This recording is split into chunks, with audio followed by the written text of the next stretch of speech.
오늘 말씀의 제목은 교회여 죽은 자들 가운데서 깨어 일어나라 입니다. 자, 오늘은 벌써 5번째 교회입니다. 4대 교회. 이 4대 교회에 주시는 주님의 말씀입니다. 4대라고 하는 도시는 이 아시아에서 가장 찬란한 역사를 가졌던 도시라고 알려져 있습니다.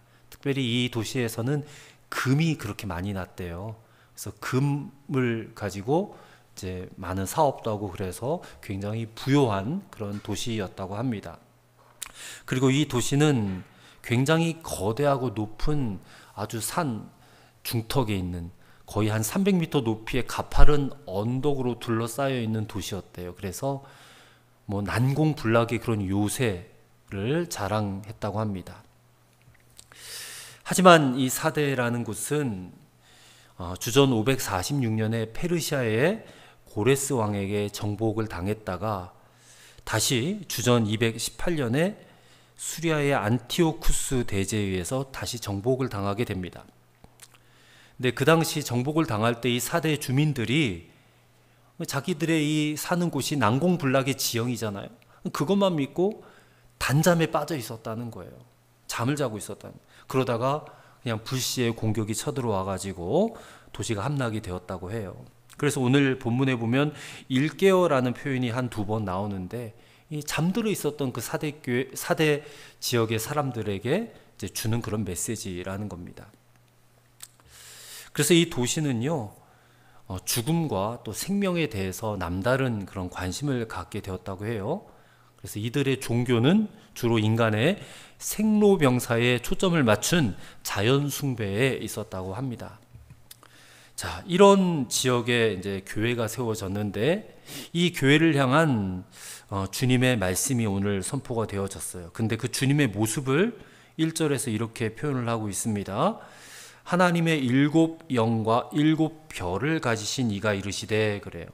그래서 7 영은 우리가 앞서도 말씀을 드렸다시피 이 하나님의 완전한 성령을 의미하는 것입니다. 7이 이제 완전 수니까 7 영하면 완전하신 성령이다. 그 다음에 7 별은 7 교회의 사자, 목회자들을 가리킨다고 했습니다. 그럼 7 영과 7 별을 가지셨다라는 것은 예수님께서 이 성령을 통해서 이 교회를 또 목회자들을 이끄시고 인도하신다라는 사실을 분명히 천명하시는 거예요. 이 교회도 내가 붙잡고 있다라는 거예요. 근데 그 앞전 교회들에서는 칭찬들이 그래도 몇 번 나왔었는데 오늘 본문은 칭찬이 나오질 않아요. 칭찬이 아니라 바로 책망부터 이렇게 시작을 하신 것을 보게 됩니다. 1절에 계속해서 보시면 내가 내 행위를 아노니 내가 살았다 하는 이름은 가졌으나 죽은 자로다, 그래요. 살았다 하는 이름은 가졌는데 실상은 죽은 자, 죽은 교회다. 근데 이 말씀을 곰곰이 좀 생각을 해보면 이 사대교회가 아주 그렇게 나쁜 교회 같지는 않아요. 오히려 주위로부터 칭찬을 받았던 그런 교회였던 것 같습니다. 왜냐하면 살았다는 이름은 가졌다는 거예요. 살았다는 이름. 이 살았다라고 하는 말은 활기차다, 생기가 있다, 이런 의미를 갖고 있거든요, 단어가. 그러니까 이 교회가요, 굉장히 활기찬 교회예요. 생기가 있어요. 다양한 프로그램이 있고 뭔가 이렇게 활기차게 돌아가는 그런 행사가 많았던 교회였다라는 것을 우리가 알게 됩니다. 그러니 이 교회가 뭔가 활기차게 활동도 하고 그런 사역들도 있고 하니까 이 주변으로부터 야, 저 교회는 살아 움직이는 교회다, 이런 명성과 칭찬이 자자했다라는 그런 말이에요. 그러니 이 교인들로서는 얼마나 자부심이 대단하겠습니까? 그런데 주님께서는 살았다는 이름은 있지만 실상은 죽었다라고 말씀을 하시는 거예요. 그러니 이 사대교인들이 편지를 받고 얼마나 충격을 받았겠습니까? 여기서 죽었다라고 하는 이 표현은요, 헬라어가 네크로스인데 생명이 없는 이라는 의미를 가지고 있어요. 생명이 없다. 이 생명이 없다라는 것은 실제로 숨이 끊어졌다라는 상태를 의미하기도 하지만 여기서는요, 생명의 근원이신 예수님과 끊어진 상태를 의미하는 단어가 이 죽었다라는 표현입니다. 예수님과 끊어졌다. 아니, 교회가 예수님과 끊어지면 이게 교회입니까? 더 이상 교회가 아니죠. 행사도 많고 뭔가 활기차게 잘 돌아가는 그런 교회인데 이 교회가 실상은 생명이 없어요. 끊어진 그런 시체와 같은 교회가 되고 말았다. 그런 얘기를 주님이 하시는 것입니다. 자, 왜 예수님께서 이렇게 참담한 말씀을 사대교회에 하시는 것일까? 주님이 원하시는 교회는 이런 교회가 아니라는 것입니다. 주님이 보실 때에 살아있는 교회는 이렇게 뭔가 왕성한 활동을 하고 어떤 큰 사역을 하고 이런 것과는 다르다라는 것입니다. 이 사대교회를 향한 주님의 말씀을 듣고 보니까 이게 꼭 오늘날 한국교회를 지칭하는 것 같아요. 뭔가 행사도 많고 왕성하게 활동도 많고 사람도 많고 그런데 실상 본질은 빠져버린 그런 교회가 얼마나 많습니까? 여러분, 교회의 본질은 복음입니다. 교회의 본질은 예수 그리스도예요. 근데 교회가 막 행사에 치여가지고 이런저런 사역하고 행사하더라고 정작 예수 그리스도는 쏙 빠져버렸어요. 복음은 쏙 빠져버렸어요. 본질은. 그러니까 본질은 잃어버리고 그냥 부차적인 일들에만 정신없이 빠져가지고 거기에 매몰되어 있는 그런 교회가 오늘날 사대교회와 비슷한 교회다. 명성만 자자하고 실제로는 복음이 없는 오늘날 한국교회 또 현대교회를 향한 오늘 주님의 책망, 이 주님의 음성을 통해서 우리가 주님의 마음을 깨닫고 우리의 기도의 제목으로 함께 삼고자 합니다. 첫째로, 죽어가는 자들에게 깨어나라 라고 주님이 말씀하고 계십니다. 자, 살았다는 이름을 가졌는데 실상은 죽었다.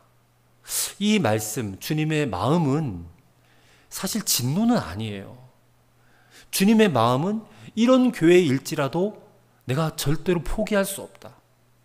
회복되기를 원하시는 그런 주님의 안타까움이 여기 들어가 있는 것입니다. 사대교회가 완전히 죽어버린 교회는 아니었어요. 자, 2절에 다시 보세요. 너는 일깨어 그 남은 바 죽게 된 것을 굳건하게 하라 그랬어요. 여기서 죽게 된 것을이라고 하는 말은요, 지금도 죽어가고 있는 이라는 의미예요. 지금도 죽어가고 있는. 이게 표준세번역 성경에는요, 막 죽어가는 자들 이렇게 표현이 되어 있어요. 그러니까 죽어가고 있는 이니까 아직은 죽지 않았다는 거잖아요. 죽어가고 있는 거니까. 여러분, 만약에 죽어버린 시체를 본다고 생각해 보세요. 시체를 보는 건 굉장히 끔찍한 일이잖아요. 근데 시체는 아닌데 지금 막 죽어가고 있는 사람을 보는 것은 너무 마음이 안타깝고 고통스럽잖아요. 물에 빠져가는 사람을 건져냈어요. 건져냈는데 아직 죽진 않았는데 막 죽을 것 같은 거예요. 그러면 어떻게 하겠습니까? 그냥 그것을 보고 슬퍼만 하지 않잖아요. 달려들어서 뭐 가슴 압박을 하고 인공호흡을 하고 그래서 어떻게든 살려내려고 하지 않겠느냐. 근데 지금 사대교회가 꼭 이어갔다는 거야. 곧 막 죽을 것 같은 그런 상황에 놓여진 그런 교회. 다시 살려내고 싶은 그런 교회가 사대교회였고, 그런 교회를 바라보는 지금 주님의 심정이 이 2절 표현에 있는 것입니다. 자, 그렇다면 지금도 죽어가고 있는 교회, 이런 교회가 어떤 교회냐? 교회가 이런저런 활동들을 많이 하지만 그 안에 행위에 온전한 것이 없다라는 거예요. 행위에 온전한 것이 없다. 2절 말씀에 보시면 내 하나님 앞에 내 행위에 온전한 것을 찾지 못하였노니 그래요. 그러니까 사대교회가 사람들이 볼 때는 막 칭찬할 만한 교회인지 모르겠지만 하나님이 보시기에는 행위에 온전한 것이 없다. 완전하지 않다는 것입니다. 그러니까 주님이 완전하지 않다라고 말씀하신 것은 이 사대교회가 자기 스스로는 완전하다라고 생각하고 있었다는 것입니다. 자, 어떤 사람들이 이런 사람들일 수 있을까? 주님 당시에 바리새인들이 꼭 이와 같은 사람들이에요. 바리새인들 어떤 사람들입니까? 율법을 정말 그 철자 하나, 문자 하나 그대로 지키려고 애를 쓴 사람들이에요. 자타가 경건하고 거룩하다라고 다 인정한 사람들이 바리새인들인데, 근데 그들을 바라본 주님은 그들을 향해서 너희는 회칠한 무덤이다. 이 독사의 자식들아, 그러면서 굉장히 질책을 하셨어요. 왜냐하면 주님은 속을 보시는 분이시잖아요. 겉으로는 뭔가 행위가 완전해 보여요.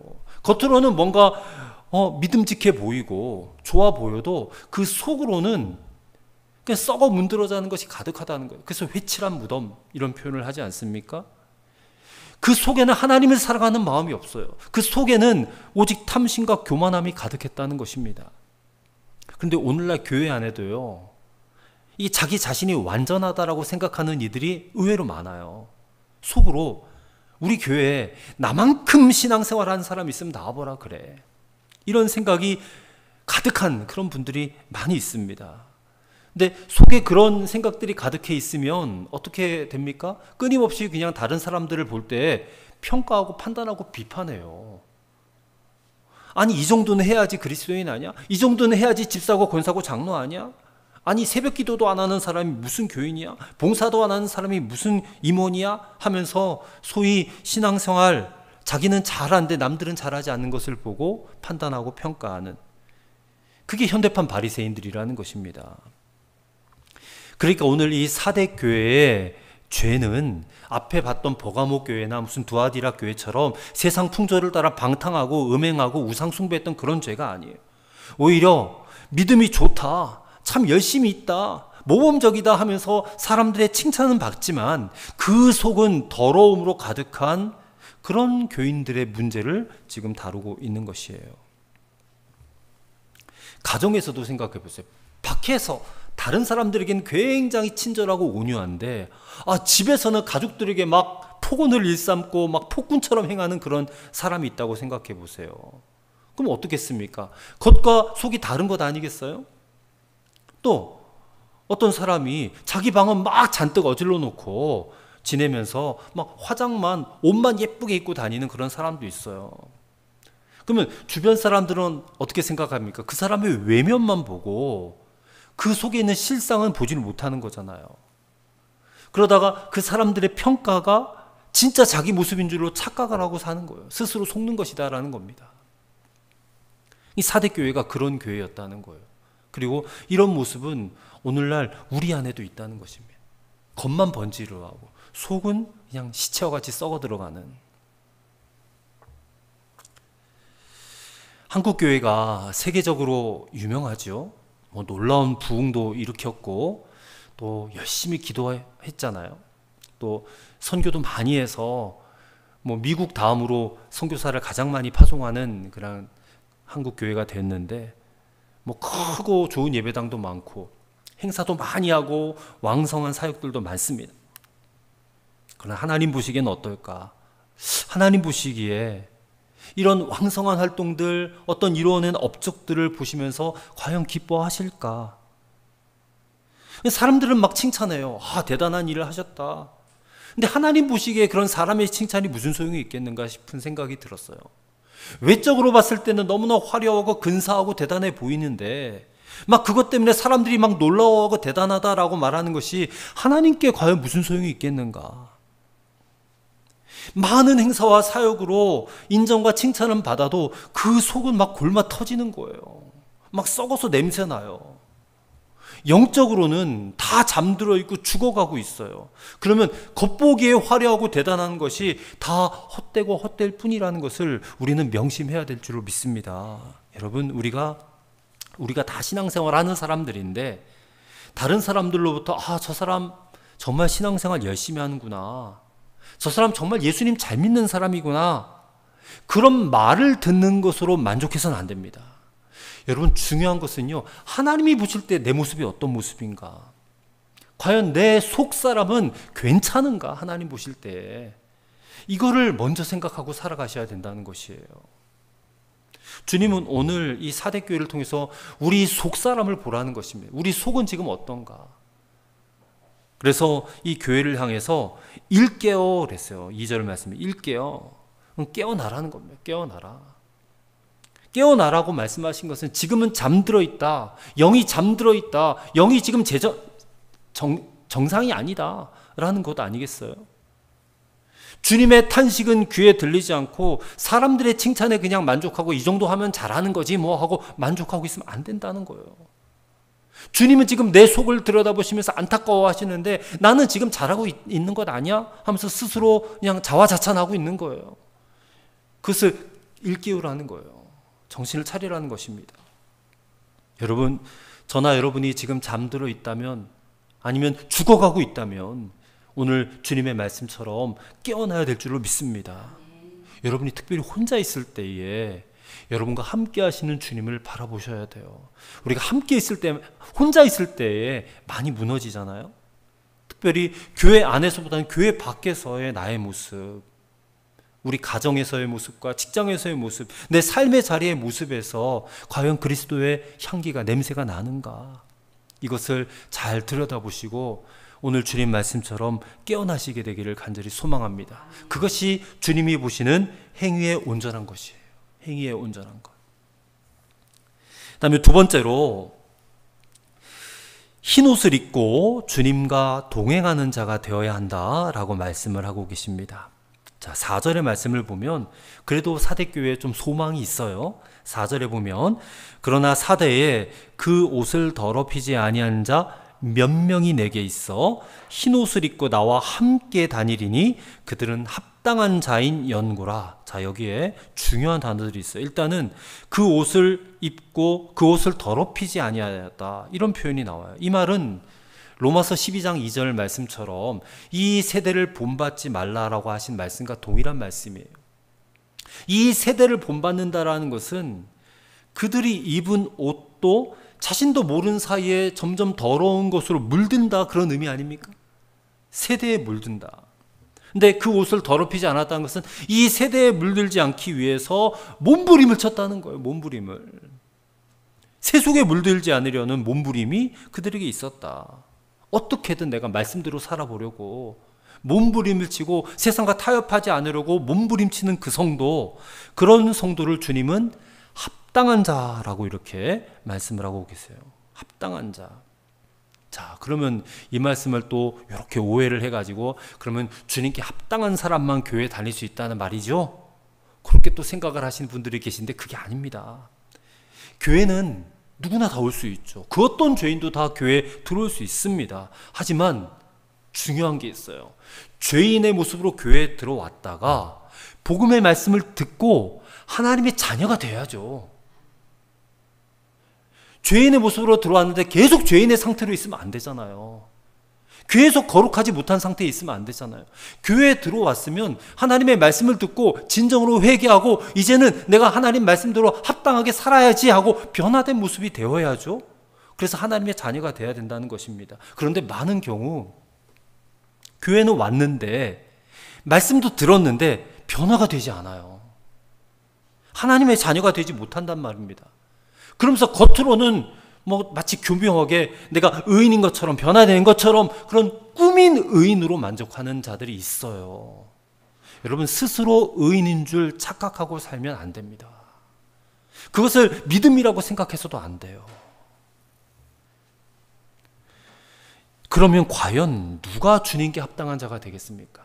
누가 주님께 합당한 자가 될까요? 늘 말씀드리는 것이지만 예수님과 동행하며 사는 거예요. 오늘 4절 말씀에도 나와 함께 다니리니 그랬잖아요. 예수님과 동행하는 것 아닙니까? 여러분, 우리가 예수님을 믿는데 예수님을 믿는 사람은 예수님과 동행하는 사람이 되는 것입니다. 근데 나 스스로가 예수님을 믿는데도 내가 주님께 좀 합당하지 못한 것 같다라고 느껴진다면 그는 여러분이 예수님과 동행하지 않기 때문에 그래요. 예수님이 내 안에 임하셨는데 그것을 내가 믿는다면 예수님과 동행하는 것이 맞거든요. 그러면 세속에 물드는 것이 불편할 수밖에 없습니다. 여러분, 아무리 악한 사람이라도 내가 주님을 바라보고 주님과 동행하게 되면 더 이상 육신대로 살 수가 없어요. 육신의 법을 끊어낼 수밖에 없다는 것입니다. 그런데 예수님을 믿음에도 불구하고 예수님과 동행하지 않아요. 그러면 이 마음이 자꾸만 세속의 것들로 물들어요. 세속 것들이 주는 여러 가지 근심과 염려와 또 속상한 마음과 허탈함과 우울함과 죄책감과 모든 이 세상의 악한 것들이 우리 마음속에 들어와서 점령해 버린다는 거예요. 그것들로 인해서 막 분노하게 되고 짜증 부리고 신경질 내고 막 혼란스럽고 그런 것들이 내 마음에 가득해져요. 여러분, 여기는 목사도 장로도 선교사도 예외 아니에요. 내가 무슨 직분을 받았다고 내가 더 거룩해집니까? 천만의 말씀입니다. 주님과 동행하지 않으면요, 제 아무리 총회장이라도 제 아무리 감독이라도 그 마음을 틈타서 죄가 들어온다는 거예요. 죄가. 교회를 열심히 다니는 어떤 한 남자 성도가요, 혼자 집에 있었대요. 혼자. 그러다가 뭐 이런저런 컴퓨터를 보다가 이 탁 눈에 들어오는 음란한 영상이 딱 들어왔어요. 그래서 나도 모르게 거기에 그냥 빠져가지고 막 보고 있는데 갑자기 현관문이 띡띡띡 소리가 나면서 아내와 자녀들이 들어온 소리가 들리더래요. 근데 그 순간 이 사람의 마음에 아내와 아이들이 집에 들어오는 것이 싫다라는 생각이 들어오더라는 거예요. 아, 왜 벌써 들어와? 아, 좀 이따 들어오지. 내가 이거 다 볼 때까지만. 아니, 가족들이 집에 들어오는 것이 싫어진다니. 여러분, 이게 생각만 해도 아찔한 생각 아닙니까? 그러니까 예수님과 동행하지 않고 늘 주님을 바라보지 못하면요, 우리가 나도 모르게 이런 죄악된 생각에 빠지게 된다는 거예요. 가족들이 집에 들어오는 게 싫어진다. 예수님을 바라보며 사시기를 바랍니다. 항상 예수님을 바라보셔야 돼요. 제가 20대 때 이제 대학 다니면서 당구를 배웠어요. 당구 쳐보신 적이 있으신 게 모르겠는데 당구가 되게 재밌거든요. 한동안 빠져 지냈어요. 얼마나 재밌는지 밤에 자려고 누우면요, 천정이 당구대처럼 보여요. 그래서 그 위에 막 당구공이 굴러가는 그런 길을 그려보면서 내가 어느 정도 회전을 주고 또 어느 정도 두께를 치고 어느 정도 세게 쳐야 될지 뭐 이런 것들을 막 부지런히 생각해요. 그러다가 그런 생각을 막 하다가 그 다음날 당구장에 가서 당구를 치면요, 아, 내 실력이 막 느는 것이 느껴지는 거예요. 그러면서 내린 결론이 이겁니다. 당구는 당구장에서만 실력이 느는 게 아니라 내가 자리에 누워 생각할 때도 느는구나. 생각만 해도 느는구나. 근데 이게 여러분, 주님을 마음에 영접한 사람도 똑같더라고요. 주님을 마음에 영접하면요, 밤이나 낮이나 항상 주님만 생각이 나는 거예요. 이렇게 주님과 동행하는 자는 어떻게 살겠습니까? 주님께 합당한 자의 삶을 살 수밖에 없지 않겠느냐. 사대교회처럼 겉다르고 속다른 그런 스스로 속지도 않을 것입니다. 죄가 틈타서 들어올 가능성도 차단되는 것입니다. 여러분, 우리가 정말 구원받았다면, 정말 예수님 내 마음에 모셨다면 예수님과 동행하는 것이 그렇게 좋을 수가 없는 거예요. 그렇지 않겠습니까, 여러분? 우리 교회의 비전은 예수님 한 분이면 충분한 교회. 근데 우리가 예수님 한 분이면 충분합니다 고백하면서 그 예수님과 동행하지 않고 세상 속에서는 남들 보지 않을 때는 그냥 내 멋대로 산다면 우리가 이렇게 고백하는 것이 무슨 의미가 있고, 그런 고백은 그냥 공연불에 불과할 뿐이라는 것입니다. 여러분, 점점 더 교회가 세속화되어 가고 있어요. 세상의 물결이 막 교회 안에 넘실넘실 들어오고 있는데 그 안에서도 여전히 그 옷을 더럽히지 않은 몇 명이 있다고 그랬어요. 여기 오늘 본문의 4절에 몇 명이 있다고 그랬잖아요. 10명도 채 안 되는 것 같아요. 몇 명이라고 하는 거 보니까. 저는 이 대목을 보면서 우리 교회를 생각했어요. 우리도 10명이 채 되지 않는 그런 작은 교회지만 그럼에도 불구하고 그 몇 명이 있는 것만으로도 주님은 귀중하게 보신다는 거예요. 오늘 우리 교회를 보실 때 주님께서 귀중하게 보시는 그런 교회가 되기를 저는 간절히 소망합니다. 비록 우리의 믿음이 약하지만 우리가 어떻게든 주님 말씀대로 한번 살아보려고 정말 몸부림을 치고 세속에 물들지 않기 위해서 그렇게 몸부림을 치는 그런 성도의 삶을 한번 살아보시게 되기를 바랍니다. 그럴 때 주님이 귀중하게 보신다니까요. 시간이 지날수록 우리가 이렇게 점점 더 변해가야 할 줄로 믿습니다. 정말 주님이 원하시는 성도, 주님께 합당한 성도가 다 되시기를 주님의 이름으로 부탁을 드립니다. 세 번째로, 생각하고 지키고 회개하라라고 주님이 말씀하세요.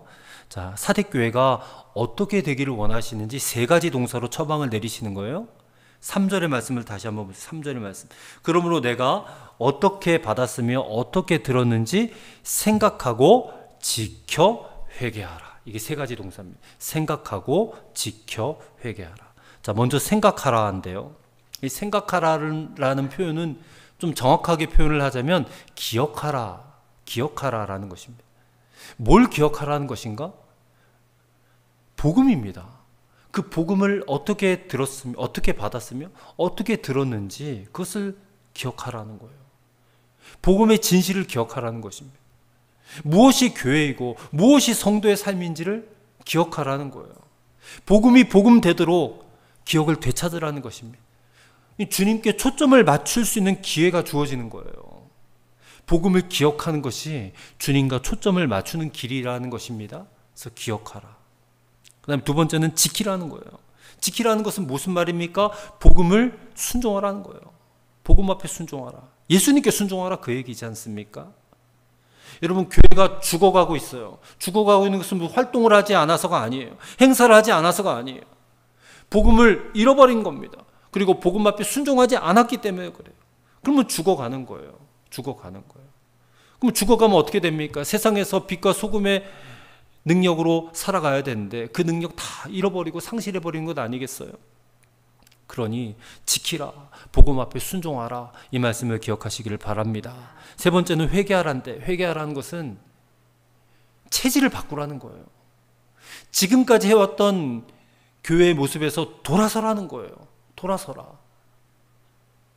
복음이나 죄나 회개나 용서, 섬김과 같은 이 복음의 이 굉장히 중요한 것들은 싹 다 빼버리고 그저 사랑과 평화와 축복만을 부르짖고 자기들끼리 막 즐거운 교회, 행사하느라 그냥 바쁜 교회, 그런 교회에서 돌아서라는 거예요. 회개하고 돌이켜서 다시금 복음의 능력이 살아 숨쉬는 그런 교회로 돌아가라, 회복하라, 그런 말씀입니다. 3절을 계속해서 보세요. 만일 일 깨지 않으면, 그렇게 하지 않으면 어떻게 된다는 겁니까? 내가 도둑같이 이르리니, 그래요. 도둑같이 이르리니. 그러면 어떻게 된다는 거예요? 회개할 기회를 잃어버린다는 거예요. 더 이상 돌이킬 수 없는 거예요. 그러니 이 말씀을 들은 지금 즉시 바로 회개하고 돌이켜라. 예수님께서 마태복음 24장 42절 43절에서도 비슷한 말씀을 하셨어요. 그러므로 깨어있으라. 어느 날에 너희 주가 임하는지 너희가 알지 못함이니라. 너희도 아는 바니 만일 집주인이 도둑이 어느 시각에 올 줄을 알았더라면 깨어있어 그 집을 뚫지 못하게 하였으리라. 이런 비유의 말씀을 하셨어요. 깨어있지 않으면 어느 시점에 주님이 다시 오실지 알지 못하기 때문에 주님은 도둑처럼 오신다는 거예요. 도둑처럼 오신다. 그러니 주님께서 원하시는 교회는 이렇게 항상 깨어있는 교회여야 한다라는 것입니다. 복음 앞에 살아있고 복음 앞에 순종하는 그런 교회가 깨어있는 교회예요. 여러분, 활동을 많이 하고 사역을 많이 하는 교회가 깨어있는 교회가 아닙니다. 물론 교회는 사람들이 모인 곳이기 때문에 행사도 필요해요. 친교도 필요하고 봉사활동도 필요하고 사역도 필요하다면 해야 돼요. 하지만 복음이라고 하는 본질을 잃어버리면, 본질을 빼버리고 그냥 사역, 활동, 행사, 이게 교회의 전부가 되어버려요. 여러분, 교회가 세속화되면 세속화되어질수록 말씀은 점점 줄어들고요, 사역과 활동이 점점 많아진 것 아십니까? 근데 그런 교회를 사람들이 또 원한다는 거예요. 말씀은 줄어들어요. 말씀 읽고 기도하고 예배드리고 이런 것들은 그냥 점점 줄어들고, 뭔가 그냥 재미난 것, 사람들의 귀와 눈을 즐겁게 하는 것. 여러분, 오늘 교회는 다시 복음 앞에 서야 합니다. 복음을 기억하고 복음에 순종하고, 그리고 복음대로 살지 못한 것을 회개하고, 우리가 예수님을 영접하였다면서도 예수님과 동행하지 못하였다면 회개해야 됩니다. 지금까지 가져왔던 신앙의 체질을 바꾸셔야 됩니다. 예수님과 동행하는 신앙생활 하시기를 소망합니다. 주님과 초점을 맞추는 거예요. 주님과 초점을 항상 맞추고 있으면 우리 육신이 약해서 가끔 죄에 넘어질 때가 있어요. 그때도 금방 깨닫고 돌이켜서 정결함을 받을 수가 있는 거예요. 그런 사람이 5절 말씀처럼 이기는 자예요. 이기는 자. 완벽한 자를 얘기하는 것이 아닙니다. 죄에 빠질 수도 있고 넘어질 수도 있지만 빨리 돌이킬 수 있는 자, 그런 자가 이기는 자예요. 그 이기는 자를 주님께서는 흰옷을 입을 것이요 그래요. 내가 그 이름을 생명책에서 결코 지우지 아니할 거라 그래요. 그 이름을 내 아버지 앞과 그의 천사들 앞에서 시인하겠다 그러세요. 이런 축복이에요. 흰옷은 순결함과 거룩한 상징이잖아요. 생명책에 대한 말씀은 구원에 대한 말씀이잖아요. 그리고 그 이름을 아버지 앞과 천사들 앞에서 시인하리라. 내가 잊어버리지 않았다. 너를 항상 기억하고 있었다. 너는 내 자식이다. 이런 표현 아닙니까? 오늘 사랑하는 성도 여러분, 저와 여러분이 정말 예수님께 초점을 맞추고 정말 예수님이 원하시는 대로 살려고 몸부림을 치며 살아가시기를 바랍니다. 이기는 자로 사셔야 돼요. 그냥 살았다고 소문만 무성한 교회 되는 것이 아니라 뭔가 왕성한 활동은 많이 하는데 실제로는 죽어가는 그런 교회가 아니라 정말 예수님께 초점을 맞추고 예수님과 함께 동행하는 그런 저와 여러분 우리 교회가 되시기를 바랍니다. 저는 목회를 그래도 한 20년 해왔지만 이 욕망들이 있었어요. 그 욕망. 교회가 크게 부흥되고 사람들이 나를 우러러보고 인정받고 막 많은 곳에서 환영받고 막 그런 목사가 되는 것을 원했었어요. 근데 이제는 그런 생각들을 다 내려놓았습니다. 내가 끝까지 붙잡아야 될 것은 그런 목회를 통해서 그런 내 욕망을 성취하는 것이 아니라 이 복음이라고 하는 본질 하나만 붙잡고 살자. 목회의 모든 계획과 과정과 성취는 교회의 주인 되신 주님께 다 맡기자. 그리고 내가 주님과 먼저 잘 동행하며 살자. 그것을 추구하고 그것만을 구하고 살아가고 있습니다. 내가 먼저 예수님 한 분이면 충분한 교회가 되자. 그런 목표와 비전으로 살아가고 있습니다. 그럴 때에 저와 여러분이 다 그렇게 되어지게 될 줄로 믿습니다. 그럴 때에 우리의 이름이 아버지 앞과 천사들 앞에 시인될 줄로 믿습니다. 이렇게 하나님 앞에 우리가 다 완전한 자로 설 수 있는 그런 교회와 성도가 다 되어지기를 주님의 이름으로 간절히 축원합니다. 기도하겠습니다. 하나님 아버지, 살았다 하는 이름은 가졌으나 실상은 죽은 교회였던 사대교회의 모습이 오늘 우리의 모습이었던 것을 고백합니다. 그러나 그러한 교회일지라도 주님께서 그를 살려내시기 위해서 깨어나라 말씀하시고 그렇게 안타까워하시고 눈물로 그렇게 말씀하시는 주님의 모습을 우리가 보게 됩니다. 이 주님의 마음을 깨닫게 하옵소서. 그리고 주 예수님을 더욱 바라보고 예수님과 동행하게 하옵소서. 하나님께 행위가 온전한 자 되기 원합니다. 복음을 생각하고 복음 앞에 순종하며 교회의 본질인 복음으로 돌아가게 하옵소서. 그러므로 우리가 흰 옷을 입고 그 이름이 생명책에 기록되며 아버지와 천사들 앞에 시인하시겠다고 하시는 주님의 약속을 이루는 우리 교회가 되게 하여 주시옵소서. 예수님의 이름으로 기도하옵나이다. 아멘.